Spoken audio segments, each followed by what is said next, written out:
Boa noite, meus queridos, graça e paz. Sejam muito bem-vindos mais uma vez para essa aula Panorama Bíblico do Novo Testamento. Essa carta de Paulo a Filemão, nós vamos trazer algumas informações muito relevantes para que você possa ter uma interpretação melhor, uma leitura melhor, uma interpretação correta e uma leitura melhor dessa carta. Pouco conhecida por muitos, às vezes as pessoas passam desapercebido dentro do Novo Testamento uma carta tão curta, de 25 versículos, mas será de grande valia, tenho certeza disso, que ela nos traz uma mensagem poderosa de reconciliação, de perdão, de justificação na fé, e eu acredito que vai acrescentar aí dentro do seu conhecimento, vai te trazer uma menção, poderosa em Deus. Amém? Vamos orar então em nome de Jesus? Pai das luzes, em nome de Jesus, nós queremos te agradecer, Deus, pela tua graça, tua misericórdia, que teu Espírito Santo seja bem-vindo nesta hora, que, ó Deus, o poder do Senhor seja sobre nós, sobre todos aqueles que estiverem assistindo, ouvindo a tua palavra nesta hora, Deus.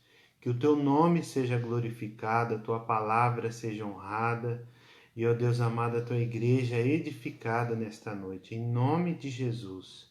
Que teu Espírito Santo tenha liberdade para falar aos nossos corações, trazer direção, trazer, Senhor Deus amado, revelação, entendimento da tua palavra. Em nome de Cristo Jesus. Abençoe todos aqueles que estão assistindo nesta hora, aqueles que irão chegar, Deus, que o Senhor abençoe de uma forma especial, poderosa, e que os ouvidos sejam sempre atentos para a Tua palavra. Que o Senhor fale ao nosso coração nesta noite, que o Senhor possa resplandecer o Teu rosto sobre nós nesta noite e nos dê a paz do Teu entendimento, em nome de Jesus. Amém. Amém, glória a Deus, louvado seja o nome do Senhor. Estamos aí, mais para esta aula.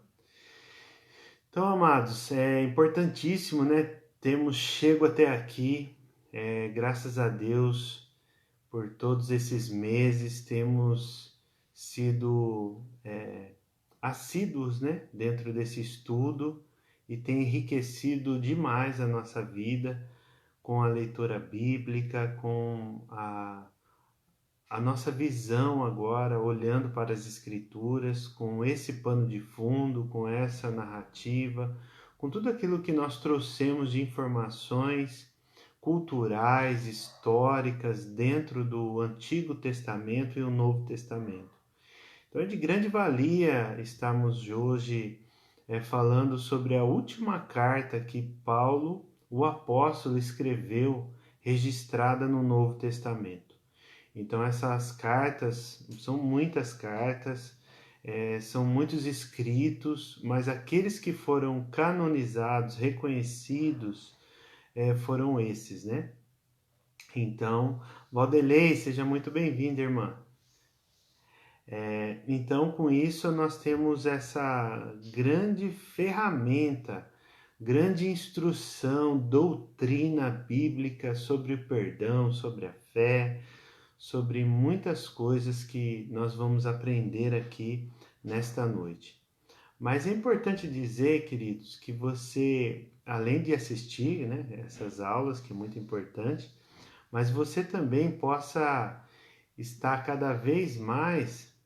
Graça e paz, Danilão, seja muito bem-vindo. Louvado seja Deus pela sua vida, irmão. Então, que você possa ler as Escrituras. Então, o nosso propósito dentro desse panorama bíblico é facilitar a sua leitura. Quero encorajar você a continuar o seu plano de leitura bíblica, anual, semestral, cada 42 dias, não sei qual que é o seu propósito neste ano, mas que você não pare, continue lendo, continue meditando, continue orando para que o Espírito Santo te possa revelar as coisas grandes e ocultas que não sabemos, né? Então nós temos esse material para a glória de Deus, né? Para que a gente possa entender um pouco melhor. Então, sem mais delongas, apesar da carta ser curta, tem muito conteúdo a ser mencionado aqui nesta hora. Então, nós já oramos, então vamos dar início aqui. Em primeiro lugar, eu queria falar sobre a história, como nós estamos dizendo, é a última carta, né, do apóstolo Paulo, escrita no Novo Testamento. Então, a trajetória de Paulo foi uma trajetória, uma vida toda, né, de muitos altos e baixos.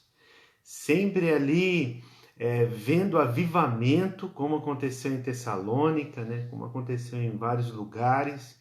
O Espírito Santo usou a vida do apóstolo Paulo de uma forma poderosa, rica, né, eficaz, e trouxe muito entendimento, trouxe muita graça, né, e trouxe o evangelho em ação. Mas ele teve esses altos e baixos. Ora ele estava sendo açoitado, preso, tendo liberdade, cantando, adorando, várias situações que ele passou. Mas uma coisa que nunca faltou nessa missão foi a vida dele com Deus, né? A vida dele transmitindo essa graça recebida, o amor, a intercessão sobre aqueles que foram escolhidos. Graça e paz, Cláudia e Eliana, sejam bem-vindos, Vanderleia, graças a Deus pela vida de vocês. Então, amados, nós vemos isso. Uma coisa importante dentro de tudo isso, dentro dessa ação do Espírito Santo, é quando existe essa convicção dada pelo Espírito Santo na vida daquele que é escolhido por Deus, nós temos essa certeza que a única atitude que se encaixa dentro dessa convicção é uma só, que é o arrependimento. Então, o arrependimento é a primeira atitude que a pessoa que aceitou a Jesus como Senhor e Salvador teve essa convicção, teve essa consciência de pecado e hoje está junto, né, do Senhor, justificado, mas depois desse arrependimento. Então, é importantíssimo dizer isso para que você possa entender essa situação aqui dessa carta. Por quê? Porque na vida de Onésimo não foi diferente. Esse escravo, né, fugitivo, errante aí pelo caminho, ele passou por uma situação muito difícil e saiu lá da província da Ásia, a província menor ali da Frígia, e atravessou o mar, atravessou a Macedônia e chegou até a Europa, chegou até em Roma, chegou até hoje na Itália, que nós conhecemos. Então você imagina que aventura esse rapaz passou, né? Esse escravo, esse servo passou. Só que dentro dessa viagem sem destino, ele encontrou o destino eterno que é em Jesus Cristo, o autor e consumador da nossa fé. Então ali sim ele encontrou resguardo, abrigo e ele encontrou a sua identidade em Cristo, né? Então diante disso, irmãos, nós vemos essa necessidade, né, da nossa parte de buscar esse entendimento. Então vamos lá para as orientações aqui desse conteúdo. Nós temos quem escreveu, quem foi o autor dentro disso, que é Paulo, né, o apóstolo chamado, né, para ser o profeta dos gentios, pregou para os judeus, mas também a grande parte do seu ministério foi aos gentios. Só que ele não estava sozinho, sempre acompanhado aí de um discípulo, sempre acompanhado de um filho na fé. E nesse caso foi Timóteo, o companheiro dele mais jovem de viagem. O que ele escreveu? Então Onésimo ele converteu-se recentemente e tem servido a Paulo dentro daquela prisão. Ele estava preso? alguns historiadores dizem que é possível isso, que Onésimo foi preso lá. Só que ele encontrou Paulo lá e foi parar lá na prisão, aquela prisão provavelmente domiciliar, que nós temos lá em Atos capítulo 28. Então ali ele teve essa grande ênfase, né? Essa transformação na sua vida, esse encontro com Jesus através da vida de Paulo e começou a servir ele lá na prisão. E, porém, agora está sendo enviado de volta a Filemon, que é a casa que ele fugiu. Ele fugiu dessa casa, ele fugiu desse patrono aí, que é Filemon, e aí ele está sendo enviado por Paulo, acompanhado por Tíquico. Então, Tíquico é um personagem muito importante, um companheiro também de Paulo, porque ele que levou a carta aos Colossenses, ele que levou a carta outra vez para Éfeso, ele que levou a carta para Tessalônica. Então, ele levou várias cartas para Tito, perdão, para Timóteo. Então ele foi um instrumento, né? Foi um instrumento, companheiro de Paulo, que foi transmitindo essas cartas também. E dessa vez ele está levando agora às igrejas de Colossenses e na Ásia também. Então, como foi dito, possivelmente na segunda prisão, o apóstolo Paulo escreveu essa carta. Aproximadamente no ano 60, 61 do primeiro século, na mesma época que ele escreveu Colossenses, na mesma época possivelmente que ele escreveu Éfeso, né? Na mesma época que ele escreveu essas cartas. Então o propósito único dessa carta é assegurar o perdão que Onésimo precisava receber de Filemon.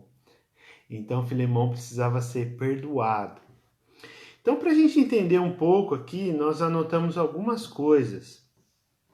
E essas coisas querem dizer o quê? Querem dizer que você vai entrar agora, para você compreender o texto, é importante entender o contexto, a cultura, a história que estava acontecendo naquela época.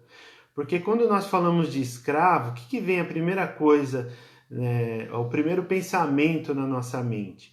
Nós vamos lembrar da lei áurea, né? Da lei do século XIX. Então nós vamos imaginar isso que nós aprendemos na escola. Porém aqui, e também na escola, se você teve oportunidade, na época de colégio, você vai ir um pouco mais além, e lá naquela época do Império Romano, dentro dessa década aí, década de 70, década aproximadamente aí de 70, né? Que nós estamos vendo. Lá que nós vamos encontrar o destino improvável de Onésimo. Porque, como foi dito, ele fugiu lá de Colossenses e apareceu do outro lado, né? Do mundo para eles, né? Naquele tempo. E nesse destino improvável, a história de Onésimo acontece. Graça e paz, Valdão, seja bem-vindo. Então, nesse período, né, greco-romano, existia alguns tipos de escravos. A gente viu, pesquisando aqui, encontramos 3 exemplos de escravos. O primeiro tipo de escravo, era aquele que ajudava as famílias, os seus senhores, né, dentro da agricultura. Então estava no campo trabalhando em troca de comida, né, e um lugar para morar. Então ele primeiro tipo de escravo é esse. Graça e paz, seja bem-vindo, irmão. Então aí o que acontece? Ele tem o segundo tipo. O segundo tipo é aquele escravo que é para trabalhar nas minas, né, num serviço muito mais delicado. Então você imagina que hoje, né, os mineiros, né, como é muito conhecido, os trabalhadores que trabalham em minas, escavação de minério, carvão e tudo mais, o que acontece? Hoje é muito arriscado. Imagina 2000 anos atrás. Então é muito arriscado mesmo. Então por isso que eles não viviam muito tempo.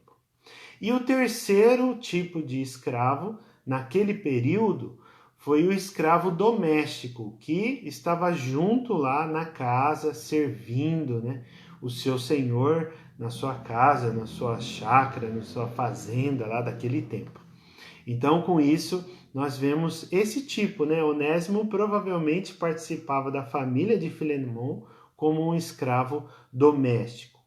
E é interessante, curioso dizer que diante da lei romana, os escravos, graça e paz, Kátia, Rafael, seja muito bem-vindo. Então, diante da lei romana, os escravos eram considerados por naturezas pessoas, olha só a dupla qualificação que os romanos faziam. Por natureza, gente, né, feita de carne e osso, e por uma questão econômica, eles eram enxergados como propriedades. Então, para você ter uma ideia, é importante dizer que um escravo custaria em média de mais de 180 denários até 175 mil denários. Considerando que um denário seja um dia de trabalho, hoje, vamos colocar uma média aí por baixo, R$100 um dia de trabalho. Aí você faz essa conta. Então, escravo, para que a pessoa pudesse ter um escravo, ela tinha que desembolsar uma quantia muito relevante para poder ter esse benefício ali dentro da sua casa. Então, ele era considerado, né, escravo. Então, Onésimo, por sua vez, resolve abandonar a casa de Filemão, na Frígia, ali na Ásia Menor, e sai fugitivo pelo caminho. Ele sai sem direção, porque você imagina, o que uma pessoa está pensando quando está fugindo? Uma coisa muito simples, mas imagina isso. O que a pessoa está pensando? Ela está pensando em se esconder. Em primeiro ficar longe do crime, do acontecido, do episódio, da situação que ela estava vivendo. Então, no caso de Onésimo, ele saiu fugitivo de lá. Provavelmente, possivelmente, ele foi pego ali, surpreendido e furtou alguma coisa, porque ele precisava também dessas economias para viajar numa distância tão longa, né? Saindo ali da Ásia Menor, se você olhar no mapa, tem uma viagem de vários dias para poder chegar, ou até meses, né? Para chegar até em Roma. E ele foi encontrar Paulo lá. Então, Deus proporcionou tudo isso, né? Deus estava ali arquitetando, planejando esse encontro que trouxe salvação e Onésimo foi usado poderosamente na mão do Senhor. Mas como ele furtou algo, né, possivelmente, como nós vamos ver no versículo 18, ele empreendeu essa fuga, né, para não ser detido por sua transgressão, passível de prisão. Segundo a lei romana, ele poderia ser preso, ele poderia ser torturado e até morto pelo seu senhor. Então, Filemão estava com essa prerrogativa da lei na sua mão para poder executar, né, a sentença ali na vida de Onésimo. Porém, não foi esse o fim, né? Enquanto a lei dos judeus estava ali falando que Paulo poderia acolher esse fugitivo, né, conforme Deuteronômio capítulo 23, versículo 15 e 16, na lei romana não. Na lei romana, Paulo deveria devolver esse escravo, porque senão ele ia estar com, entre aspas, né, um objeto, né, uma posse, que era o escravo, de uma forma ilegal. Então ele era conivente, né, e estava cometendo um crime também. Então ele precisava devolver esse escravo, mas de uma forma que pudesse alcançar transformação. Isso que é muito lindo, né? Na palavra de Deus que nós encontramos aqui. Então, diante desse dilema, Paulo gera Onésimo na fé. Então, Paulo não perdeu a oportunidade. Viu a vida dele perdida, porque ou o escravo ia se matar, ia fugir, se envolver com os criminosos para ficar desapercebido, porque a ideia de Onésimo, pelo menos segundo os historiadores, os escravos pensavam o quê? Não, eu vou fugir para uma cidade muito populosa, porque vai ser muito difícil as pessoas me encontrarem.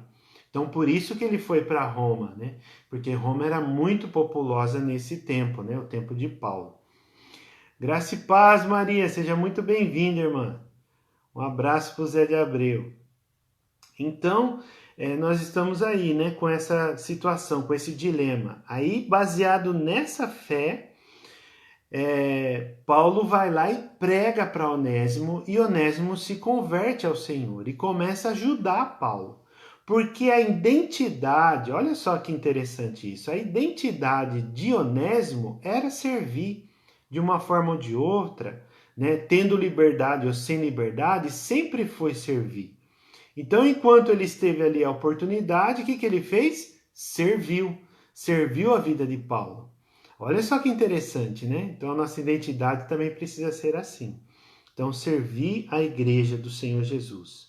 E aí, com isso, ele encaminha esse escravo para o julgamento de Filemão, porque Filemão que ia decidir, né, o que ele ia fazer com aquele escravo fugitivo.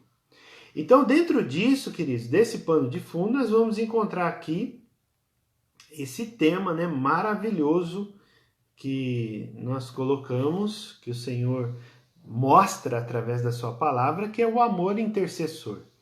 Esse amor que intercede, esse amor que vai mediar uma situação, esse amor que vai reconciliar, vai ponderar, vai apaziguar, vai gerar paz sobre todo o ambiente. Então, esse amor precisa estar dentro de nós.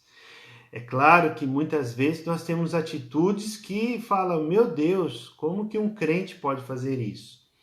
Mas nós temos que estar sempre refletindo e deixando o Espírito Santo ministrar a nossa vida para que a gente possa cada vez mais ser transformado de glória em glória e de graça em graça. Então, amados, nós temos essa aula, não é uma aula, não é uma pregação, é uma aula, né, melhor dizendo. Então, nós temos essa caminhada aí por Filemão, né? Amém? Alguma dúvida? Tudo bem por aí? Se tiver alguma coisa, pode estar colocando, tá? Vamos lá. Então, nós temos aí a carta de Filemão. Eu vou ler na tradução Nova Almeida atualizada. Não sei qual que é a sua aí, mas se você tiver um aplicativo é muito fácil de mudar. Se você quiser mudar, fica à vontade. Mas eu vou ler aqui na Nova Almeida atualizada. Então, abra sua Bíblia aí na carta de Filemão. Onde que é essa carta, Kleber? Essa carta está antes de Hebreu e depois de Tito, depois de Timóteo, né? Então, que todas as outras cartas que nós já estudamos. Graças a Deus, eu estou muito feliz, quero dizer para vocês que estou muito feliz com esse trabalho de panorama bíblico, né, do Novo Testamento. Nós temos enriquecido muito nesse conteúdo, dessas lições, e eu acredito quando chegar em Apocalipse vai ser o ápice, né? Vai ser uma alegria aí muito tremenda, se o Senhor assim permitir, né, a gente chegar. Então nós temos aí Filemão, capítulo 1, versículo 1. Espero que você esteja aí com a sua Bíblia aberta, seu caderno de anotação e anotar aquilo que for relevante aí para você, se considerar importante. Diz assim a palavra do Senhor: Paulo, prisioneiro de Cristo Jesus, e o irmão Timóteo, ao amado Filemão, que é também nosso colaborador, a igreja que se reúne em sua casa, a irmã Áfia e a Arquipo, nosso companheiro de lutas. Que a graça e a paz de Deus, nosso Pai, e do Senhor Jesus Cristo esteja com vocês. Amém? Então, esses 3 versículos têm muita informação. Qual que é o propósito? Qual que é o destinatário dessa carta? Com certeza, como nós já falamos, é Filemão. Porém, ele não está sozinho. Ele saúda as pessoas que estão lá nessa casa onde a igreja se reúne. Então, as igrejas domésticas. Então, você imagina uma sinagoga. Sinagoga era um templo muito bonito, né? Principalmente na época do Segundo Templo, teve algo assim muito importante. Mas depois do cativeiro babilônico, o que aconteceu? Os judeus que foram espalhados pelo mundo todo, eles estavam ali em casas, em residências, e nessas residências é que a palavra era pregada. O cristianismo começou nas casas. O cristianismo começou na linguagem, né, da visão celular, começou nas células, né? Esses tipos de célula. A igreja estava na casa, então era um pedacinho. Como a sinagoga havia 10 pessoas, a partir de 10 pessoas era feita a reunião todo sábado, guardando o sábado, né? Como era costume dos judeus. Assim também, nessa perspectiva, nessa direção, que a igreja também, e Paulo, por sua vez, pregou em várias sinagogas, convertendo muitas pessoas no poder do Espírito Santo, mas dentro dessa quantidade também, dentro dessa, mais ou menos, nessa quantidade de pessoas, né? Então, amados, ele saúda a igreja que está na sua casa. A irmã Áfia, alguns dizem, não é certeza, mas alguns dizem que essa Áfia é a esposa de Filemon, possivelmente. Arquipo é o companheiro, é o mestre aí que está sempre na luta, ensinando, pregando o evangelho. Então ele saúda, né, com a graça e a paz de Deus, nosso Pai e do Senhor Jesus Cristo. A partir do versículo 4 até o versículo 7, nós vemos aqui, como de costume, né, como que é tradicional nas cartas, na maioria das cartas de Paulo, ele coloca ações de graça. Então aqui é interessante dizer agora, nesse momento, que ele está amaciando a carne. Mais ou menos assim. Lembra do discipulado sanduíche? Discipulado sanduíche, o que é? Primeiro você vem com pãozinho, maciozinho, né? Gostosinho, todo mundo gosta de um pãozinho. Uns não podem comer muito, né? Mas sempre é bom.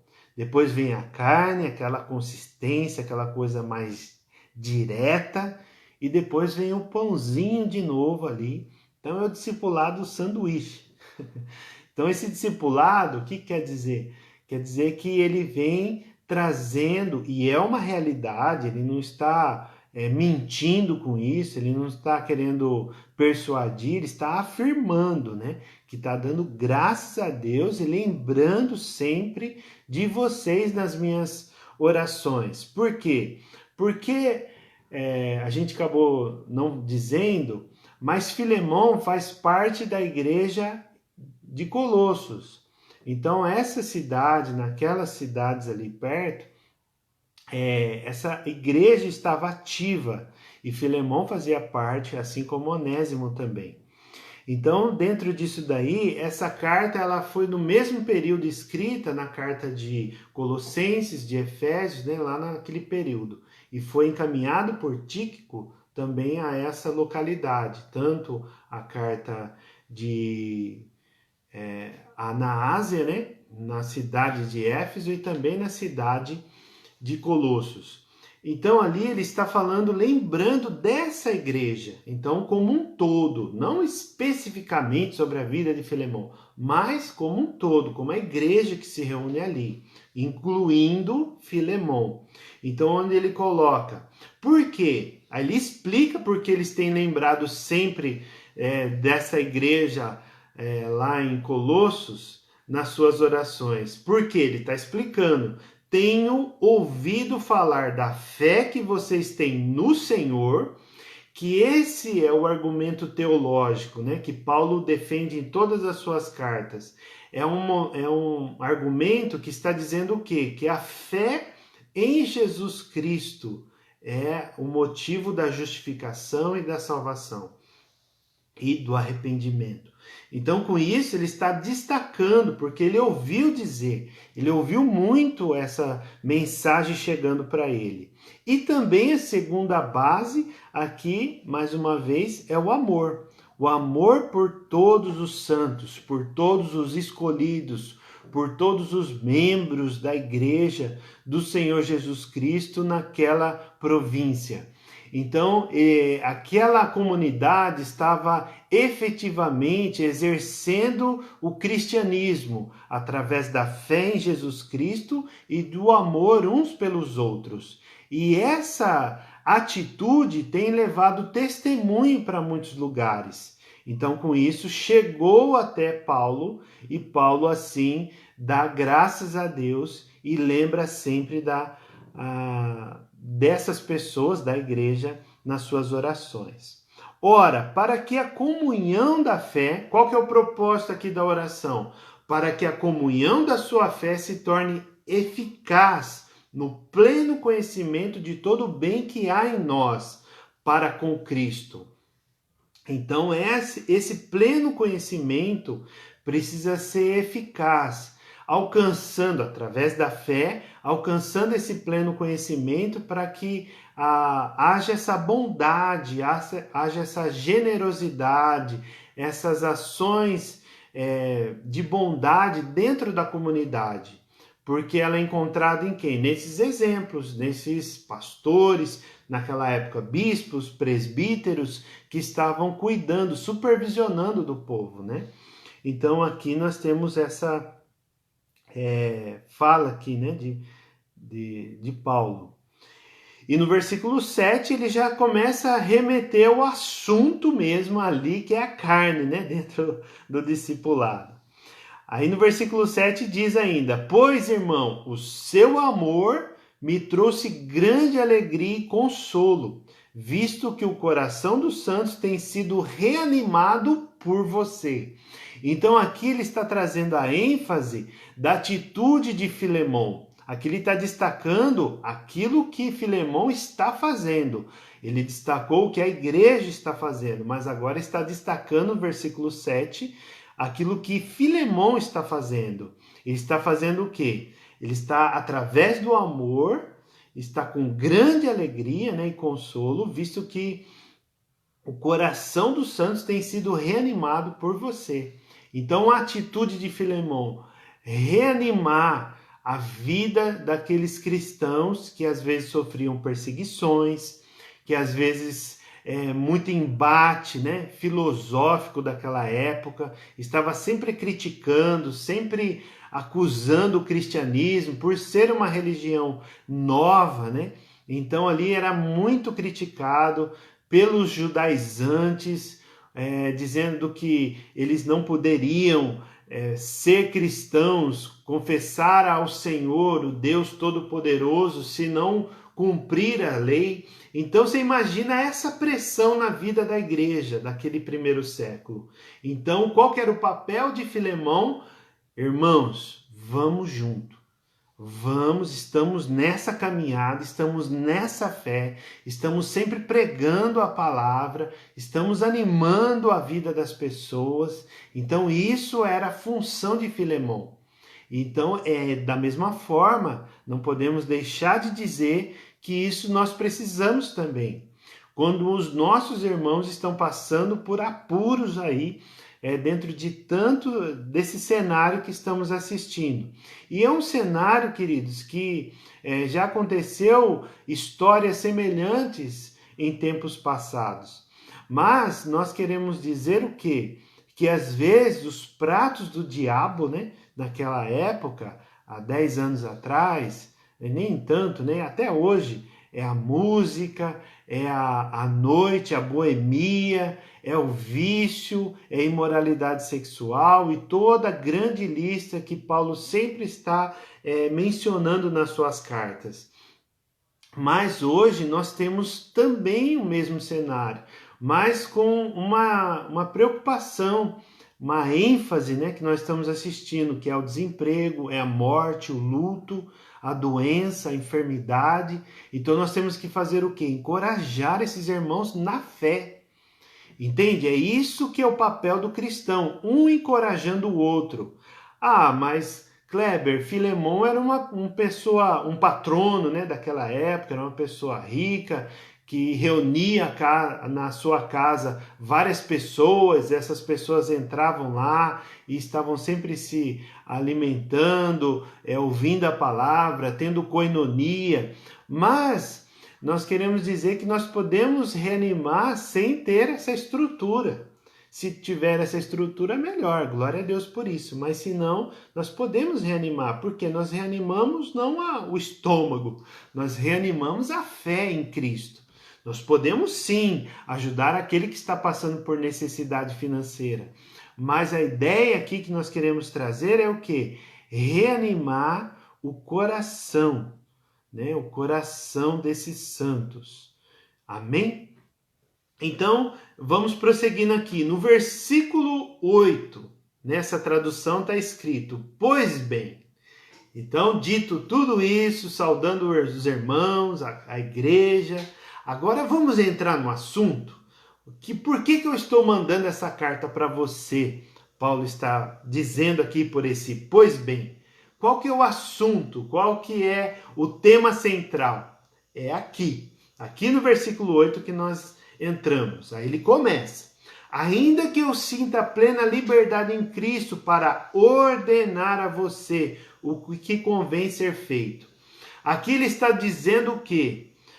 Filemon, é o seguinte: como você é meu filho na fé também, eu sou apóstolo de Jesus Cristo, eu posso estar ordenando você, porque você sabe o que é obedecer às autoridades.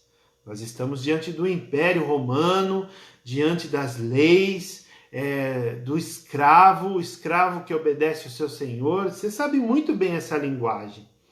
Mas o que eu quero dizer para você, Filemon, é que eu prefiro, olha só o versículo 9, eu prefiro nessa hora, no entanto, pedir em nome do amor. Esse amor, né, consequentemente, que ele acabou de dizer aqui, que trouxe grande alegria e consolo, porque Filemon tem reanimado o coração dos santos. Então é esse amor que ele está se referindo, o amor de Cristo. Por quê? Porque sendo o que sou, Paulo, o apóstolo, mais velho.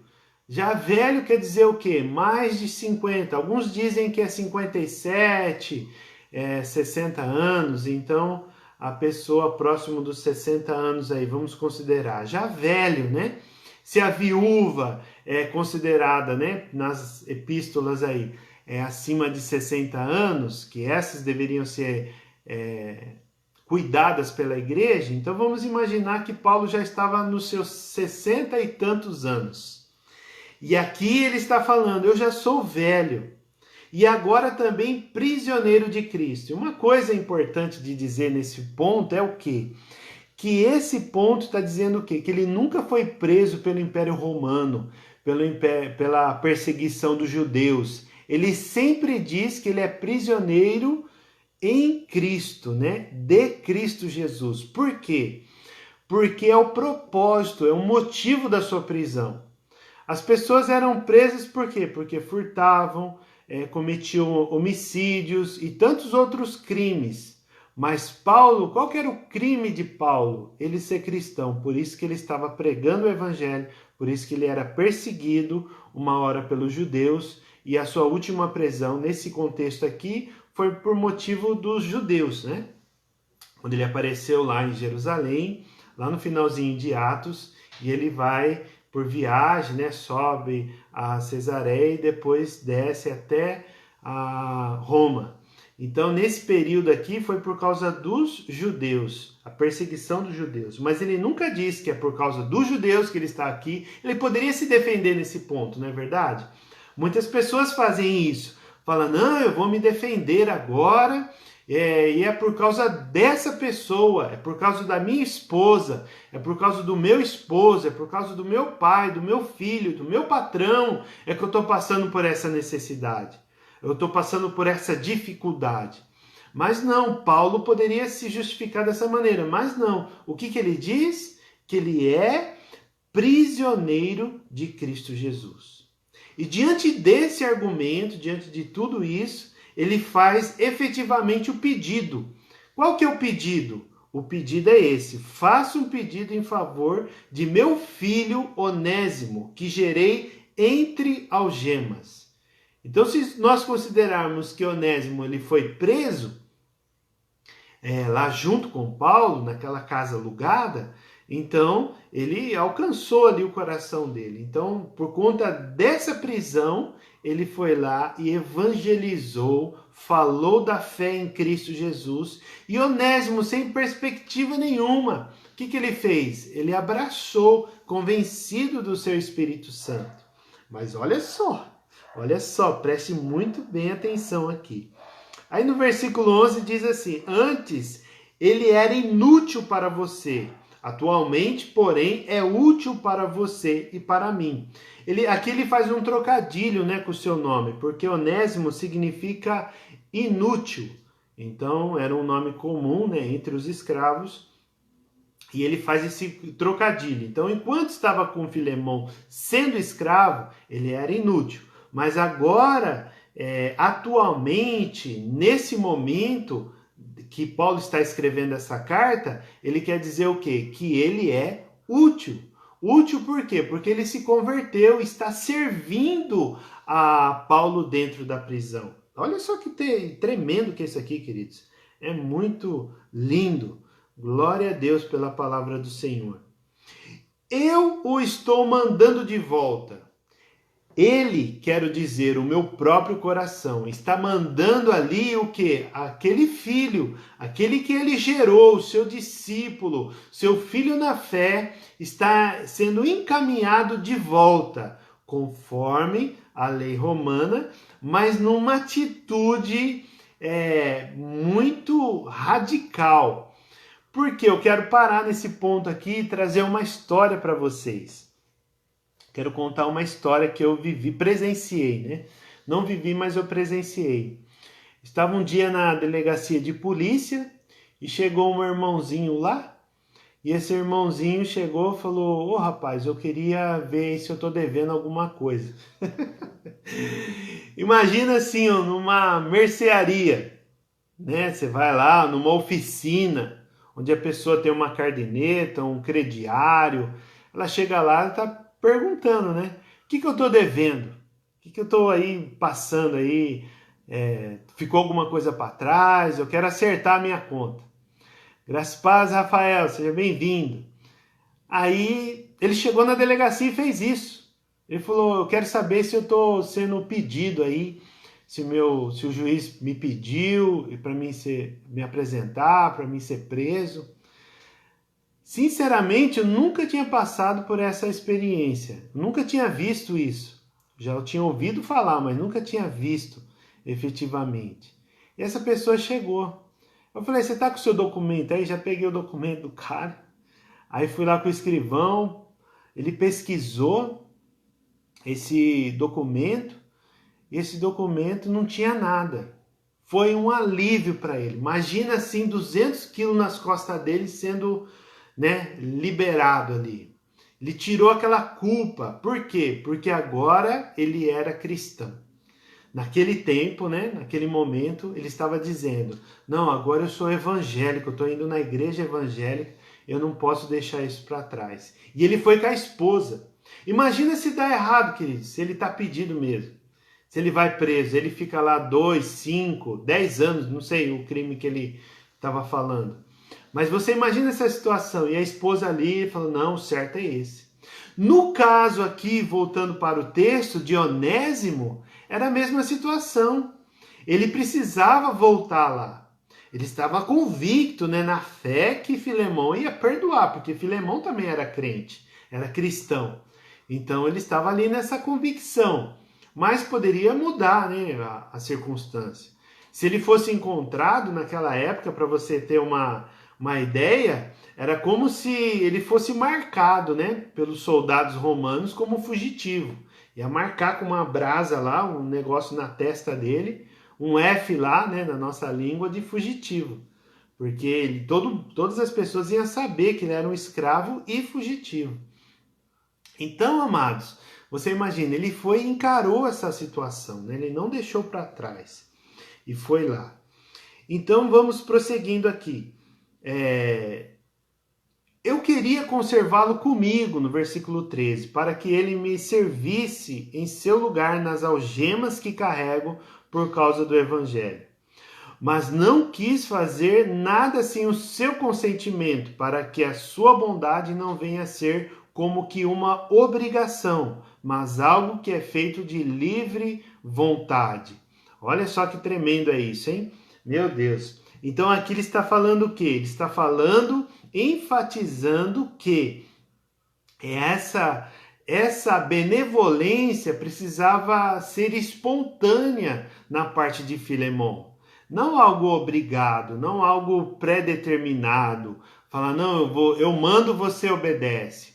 Como foi dito no início, ele poderia usar essa prerrogativa, né, dessa autoridade de transmitir essa ordem, porém ele não fez. E aqui, mais uma vez, ele quer o consentimento da vida de Filemon. Então, olha só a maneira que ele está chegando. E aí, com toda essa, vamos dizer, dívida na fé, porque Paulo foi um dos influenciadores, mesmo que Paulo não fundou a igreja lá em Colossos, escreveu cartas, porque Epáfra foi lá, provavelmente Epáfra, Filemão e tantos outros missionários saíram de Éfeso, porque essa cidade de Éfeso era a capital da Ásia Menor. Tinha a deusa, o templo da deusa Diana, era muito conhecida, como nós já falamos nas outras aulas. Então, provavelmente, Filemão foi convertido numa dessas situações aí. E dentro disso, ele havia essa dívida, né? Porque ele tinha essa autoridade de estar falando para Filemão, mas ele não usou essa prerrogativa de ser apóstolo, né? Para poder trazer essa livre vontade, para deixar manifestar essa livre vontade aqui. Aí no versículo 15 diz, talvez ele tenha sido afastado de você temporariamente, a fim de que você o receba para sempre, não como escravo, mas muito mais do que escravo, como irmão caríssimo. E olha, lembra lá, aqui um irmão amado, né? Um irmão protegido, mas aqui, caríssimo, a gente já lembra do quê? Não é esse sentido da palavra, mas de muito valor, né? Especialmente de mim, e com maior razão de você, quer como ser humano, quer como irmão no Senhor. Então, lembra lá que como natureza, a lei romana encarava o escravo como pessoa. Então, como ser humano, ele poderia estar recebendo, mas também como irmão no Senhor. Portanto, aí vem o checkmate. Mas aqui no versículo 15, antes da gente entrar no 17, o versículo 15 nos remete o quê? Às vezes acontecem algumas coisas na nossa vida que a gente fica pensando assim, meu Deus, mas por que aconteceu isso? Por que o carro quebrou? Por que eu fui demitido? Por que aconteceu isso, aquilo, X, Y, Z na minha vida? A gente faz várias perguntas na nossa mente, ficamos meditando, refletindo, aonde está o meu pecado, aonde está o meu erro, mas na verdade Deus está mudando as circunstâncias para que um benefício maior aconteça lá no final. E aqui nós vemos isso. Onésimo, se não tivesse fugido, que era uma coisa, um crime, furtado, ter feito o que fez na casa de Filemon, pode ser que ele não tinha conhecido o Evangelho. Pode ser que ele não tinha conhecido ali o Senhor Jesus e ter aceito o Senhor Jesus como Senhor e Salvador. Então, muitas vezes acontecem situações trágicas na nossa vida e, por outro lado, é Deus trabalhando também para nos proteger de algo pior. E, por outro lado, se a pessoa está longe do Senhor, também ela passa por essas dificuldades para voltar, ter a oportunidade de arrependimento. Então, amados, aí sim nós entramos no 17. Portanto, concluímos. Paulo está concluindo aqui a sua missão. Se você me considera companheiro, aí ele já dá aquela papelada, né? Então quer dizer o quê? Ele dá aquela bate e assopra, né? Mais ou menos assim que Paulo está fazendo. Ele bate e assopra. Portanto, se você me considera como companheiro, receba-o como receberia a mim. Então você imagina, se ele é discípulo, né? Se ele é discípulo de Cristo, se Onésimo é discípulo de Cristo, se Onésimo é cristão, crente em Jesus Cristo, irmão na fé, então é a mesma identidade que Paulo havia. Então, dessa mesma maneira, Paulo está falando para ele receber, como se recebesse ele. Aí ele diz: e se ele causou algum dano a você, ou lhe deve alguma coisa, ponha tudo na minha conta. Eu, Paulo, de próprio punho, escrevo isto: eu pagarei. E é claro que não preciso dizer que você me deve a própria vida. Então, essa própria vida é nesse sentido, que ele poderia provavelmente ter sido alcançado na fé em Jesus Cristo. Mas você imagina o discipulado aqui em questão, queridos. Esse amor que está intercedendo pela vida de Onésimo. Então, olha só a intercessão que Paulo está fazendo na vida de Onésimo para que receba ele como um ser humano. Então, é essa atitude que muitas vezes nós deixamos de fazer, mas nós precisamos fazer. Precisamos ter essa atitude intercessória e só o amor que pode conduzir isso, né? E, então, amados, nós temos essa prerrogativa aqui. Glória a Deus. Todos aí estão me ouvindo? Louvado seja o nome do Senhor. Vamos lá. Então, com isso, amados, nós temos esse ponto, né? Que ele está prometendo aqui. Agora você imagina, Paulo estava preso. Paulo estava preso. E na prisão, como que ele ia pagar alguma coisa? Ele tinha essa esperança de sair, assim como ele foi registrado também em Filipenses, aqui também ele tinha esperança de sair da mesma maneira, né? Então no versículo 20 diz assim: sim, irmão, que eu receba de você no Senhor este benefício, reanime o meu coração em Cristo. Quer dizer o quê? A sua atitude de amor e fé em Cristo Jesus, que você está tendo, reanimando o coração dos santos aí na igreja, em Colossos, que você agora me reanime também. Paulo está dizendo para Filemon, me reanime recebendo esse filho que eu gerei aqui entre as algemas. Então me reanime. Ele fala para receber esse benefício. Certo como estou da sua obediência, quer dizer o que? Ele dá um fatality aqui. Ele encerra o assunto já crendo na resposta, já crendo naquilo que Filemão irá fazer. Então, certo como estou da sua obediência, eu escrevo a você, sabendo que fará mais do que estou pedindo. E ao mesmo tempo, prepara-me também pousada, pois espero que, por meio das orações de vocês, eu lhes seja restituído. Então a intenção dele, mais uma vez, é estar indo lá, está indo visitar essa igreja. Amém? Aí nós vemos aqui um paralelo. Se você olhar lá em Colossenses capítulo 4, a partir do versículo 10, você vê ali também as saudações, que ele faz uma lista de várias pessoas. E dentro daquela lista de Colossenses capítulo 4, a partir do versículo 10 até o 15, nós encontramos algumas pessoas também. Epáfras, prisioneiro comigo em Cristo Jesus, que é, vamos dizer assim, o bispo da igreja de Colossos, que levou a carta, né, até a presença lá, a demanda de Colossenses, dos irmãos colossenses, até a prisão onde Paulo estava, para que ele desse essa resposta, e isso surgiu essa carta, e hoje nós temos esse acesso através do Novo Testamento. Epáfras foi esse prisioneiro comigo, então ele estava ali junto, né? Mais uma vez. Marcos, que provavelmente seja o João Marcos, né? Discípulo de Pedro. Aristarco, Demas e Lucas. Lucas provavelmente é o médico, né, que escreveu o Evangelho segundo Lucas e também Atos. Meus colaboradores mandam saudações a você. Então, era conhecido. Então, essa turma toda aqui, né? Epáfra, Marcos, Aristarco, Demas, Lucas, essas 5 pessoas eram conhecidas de Filemão, por isso que ele está mandando essa saudação. Então, se você olhar, vai fazer sentido.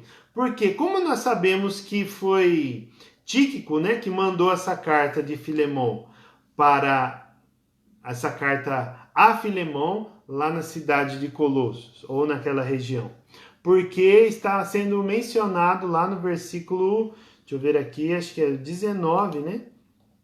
O versículo 19 está falando dessa investida que Tíquico foi mandar para lá, essa carta. Então, como é uma carta semelhante, né, da mesma localidade, da mesma região, então tem muita semelhança. Se você lê primeiro Colossenses, depois você lê novamente Filemão, você vai encontrar alguma semelhança dentro desses personagens.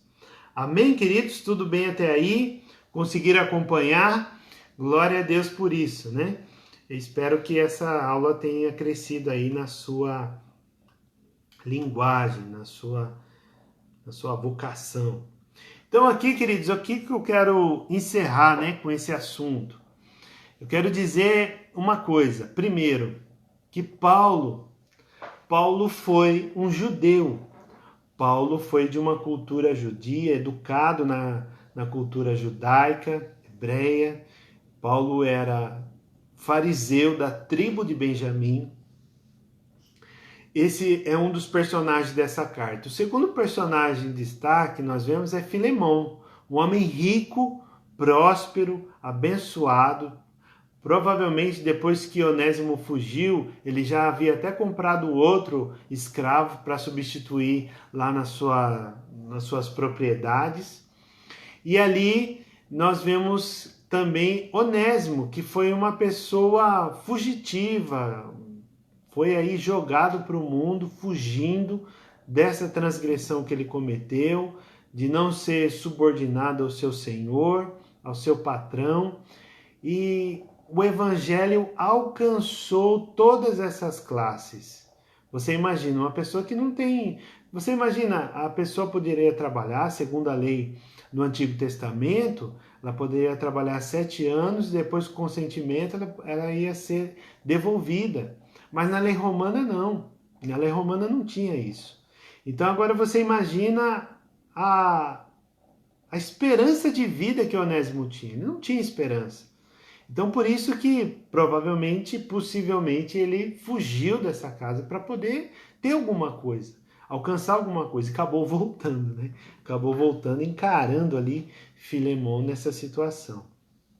Então o que eu quero dizer com isso? O que eu quero dizer é que todos eles, tanto Paulo, muito instruído, inteligente, passou por muitas escolas importantíssimas, assim também como o rico, o intelectual, o rico e o pobre, né, o escravo, eles foram alcançados pelo Senhor, foram alcançados. Então todos eles foram alcançados e com isso o evangelho entrou em ação. Então, independente da sua condição hoje, tanto que seja rico, pobre, muito estudioso ou pouco estudioso, com muita esperança na vida, jovem ou velho, o evangelho pode te alcançar, o evangelho pode ser um instrumento de vocação na sua vida. Então Deus ele não vai estar olhando para as classes sociais. Deus ele quer ver disposição, ele quer ver amor e quer ver fé nele. Jesus ele quer ver essa fé que nós podemos demonstrar para alcançar o propósito do Senhor. Então, independente de tudo isso, de classe social, através da rica misericórdia, podemos ser usados em tempo e fora de tempo pelo Senhor. Onésimo precisava encarar de frente, agora como cristão, a sua fuga e ter a sua vida mudada completamente. E assim aconteceu, né? Pela misericórdia de Deus, com muita segurança, os estudiosos apontam que Filemão acatou a recomendação de Paulo, concedendo perdão a Onésimo. Deus agindo, sempre haverá possibilidade de um final feliz. Então, quando Deus está agindo, sempre há essa possibilidade. Se a gente não estragar nada, né, Deus vai com a sua misericórdia, porque Ele quer transmitir essa alegria, quer transmitir essa felicidade. Então, amados, por que os estudiosos asseguram tanto que esse irmão, essa carta, Filemão, né, obedeceu tudo aquilo que Paulo pediu para ele com muito amor e carinho, né? Vocês viram isso? Como que as pessoas... Porque essa carta continuou circulando, entende? Olha só que interessante, continuou circulando. Se ele não tivesse acatado, essa carta ia ficar guardada, não ia ser lida por outras pessoas. Mas como ela foi enviada, era um conteúdo que as pessoas já tinham conhecimento. E chegou lá, deixou para ele à disposição, para ele decidir. Com certeza, através das orações e toda a ação de Deus, para glorificar o seu nome, essa carta, essa recomendação de Paulo a Filemão foi acatada. Amém, queridos? Louvado seja Deus por mais essa carta. Tem um recado muito importante para você, que você na próxima aula não perca de maneira nenhuma a próxima aula, porque vai ser uma aula especial. Vai ser uma aula que o assunto vai ser revelado. E nós vamos ter um pregador aí especial para que o nome do Senhor seja glorificado. O apóstolo Jacó vai estar ministrando uma palavra, né? Não sabemos se ele vai dar uma aula, se ele vai pregar, não sabemos nada que ele vai fazer, mas eu quero que você esteja aí na próxima quinta-feira, às 20 horas, para que o nome do Senhor seja glorificado, a igreja seja edificada e a palavra do Senhor honrada. Amém, queridos? Um grande abraço, vamos orar, né, em nome de Jesus. Pai das luzes, nós queremos te agradecer por tudo aquilo que o Senhor fez até hoje, Pai. E que, ó Deus, o Senhor continue fazendo, que nós possamos dar continuidade a todo esse conhecimento e nas futuras aulas, Senhor Deus, nós possamos caminhar pelos outros livros restantes até chegarmos aqui em Apocalipse. Que o Senhor nos dê essa graça, misericórdia. Deus, apacenta o coração das pessoas enlutadas. Oh, meu Deus, a vida do Amaílson e toda a sua família. Oh, Deus amado, tantos irmãos que nós perdemos esses tempos, ó Pai. Tantos conhecidos, alguns amigos, Pai, que o Senhor possa pôr a Tua mão sobre essas famílias, ó Pai, e que eles sejam, Senhor Deus, tocados, em nome de Jesus, que eles sejam ministrados pelo Teu poder. Cuida da vida do Edson, Senhor Deus, restaura os seus pulmões, sua saúde, ó Deus, em nome de Jesus, que eles sejam, Senhor Deus, regenerados. Todas as pessoas, ó Deus, que chegaram pedidos até nós, que o Senhor, Pai, traga cura. A cura é divina, Senhor. A cura é a Tua graça. A cura é a demonstração da Tua misericórdia sobre este povo, Pai.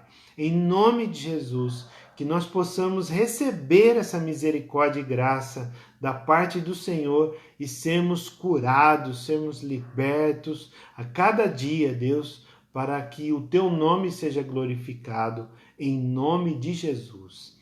Amém, queridos? Um grande abraço. Eu louvo a Deus pela vida de cada um. Do visitante Danilo aí, seja muito bem-vindo. E que estamos aí junto.